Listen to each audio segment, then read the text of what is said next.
Geeks and dweebs and nerds, good Friday evening, everyone. It's 21 News. Chief Meteorologist Eric Wilhelm here. We're going to take a look at the weather forecast for the weekend and beyond. In this video, just like every other video, every other Weather Geeks video, we'll take a look at some of the medium range thoughts as well. Wanted to start out this evening by taking a look at some cloud climatology. Now, we've had a couple of bright days in a row.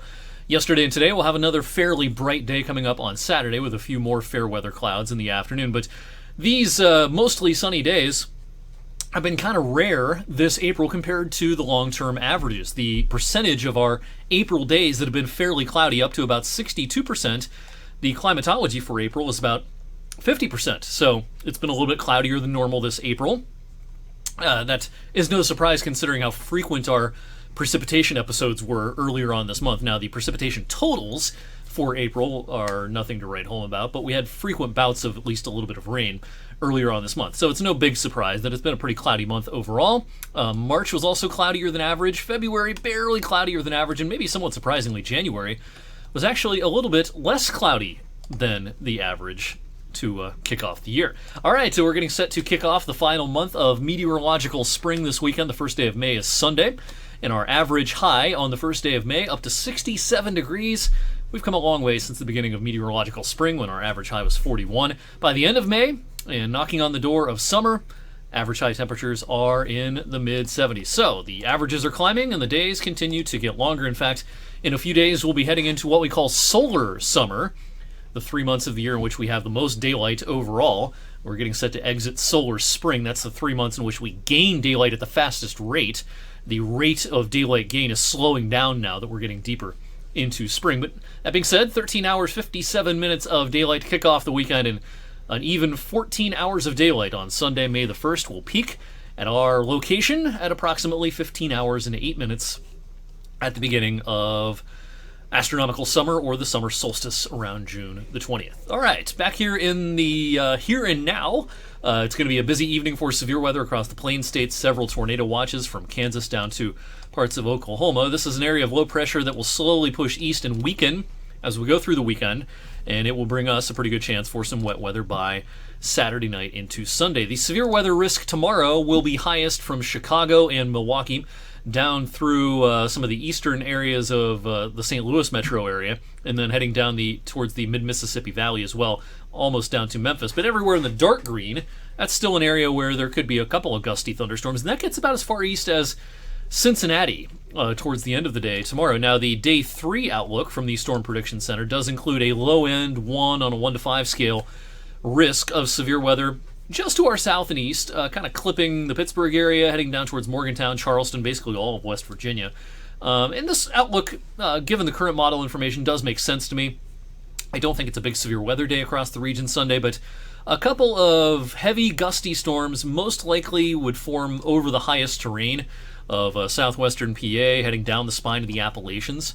But even as far north as our area, we're not going to rule out a feisty storm before the afternoon is through on Sunday. We'll talk about that more momentarily, but just another reminder, we've had a couple of clear mornings, and I've been talking about this week. We have 4 planets kind of lined up all in a row, low in the east-southeast sky, about an hour or so before daybreak. It gets a little bit too bright to see all of this once we get towards 6:30, but if you're up and about early on a Saturday morning, 5:15, 5:30, 5:45, check this out. Jupiter and Venus very close together. Those are the two lowest planets. They're getting really close in the sky. Mars up and to the right, Saturn up and to the right of that. Yesterday I mistakenly mentioned that the moon may be joining these planets this weekend. I misread something I was looking at. That was actually earlier this week that the moon danced with some of these planets. So no moon joining these 4 planets, but still worth checking out with a clear sky in most of the area at the start of the day, very early in the day on Saturday. We'll notice some thickening cirrus clouds as the day wears on Saturday, but these showers should stay off to our south and west through the daylight hours. So this is our day to mow the lawn and take care of outdoor activities on Saturday.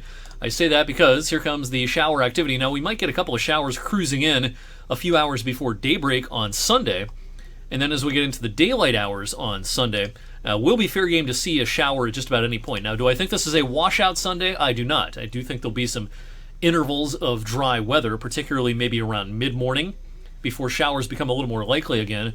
midday into the afternoon. That's also when the thunderstorm chances may be at their highest. So you'll notice there's not a ton of green here on our model depiction, but any of these showers could contain some lightning and thunder, and some of these could be slow movers as well. We could have, a couple of kind of meandering showers with some thunder and perhaps some localized downpours here and there Sunday afternoon.